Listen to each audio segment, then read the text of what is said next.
মাননীয় প্রধান উপদেষ্টা, আপনি বাঁচবেন কয়দিন বলেন? আপনার এত বয়স হয়েছে, বাংলাদেশের গড়াই উঠছে প্রায় 20 বছর বেশি পাচ্ছেন।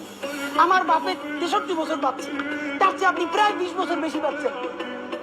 মাঝে মধ্যে মৃত্যু বেঁচে থাকার চেয়ে অধিক। মাননীয় প্রধান উপদেষ্টা, আপনি একটা গবেষণা করেন, বাংলাদেশে গত 50 বছরে কোন রাষ্ট্রপ্রধানের 30 মিনিট 40 মিনিটের বক্তৃতা, রিক্সা চালক, ভ্যান চালক, সবজি বিক্রেতা, বিশ্ববিদ্যালয়ের প্রফেসর, ছাত্র জনতা আধা ঘন্টা বসে তার বক্তৃতা শুনে নজির নাই। যেটা আপনারটা হয়েছে, এটা কিন্তু আপনার চেহারা দেখে না।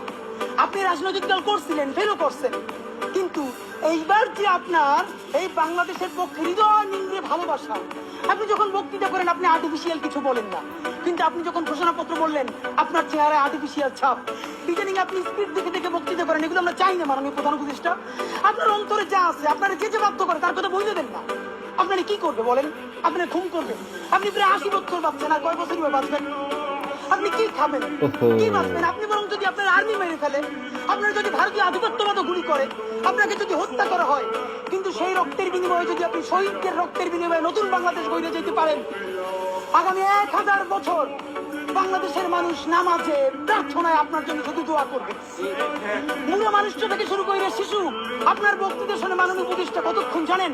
যতক্ষণ আপনি চুরাইয়ের জবানে কথা বলেন। কিন্তু যেই রাজনৈতিক দলের কাছে কোন ধরনের সংস্কার ছাড়া আপনি নির্বাচনের কথা বলতেছেন,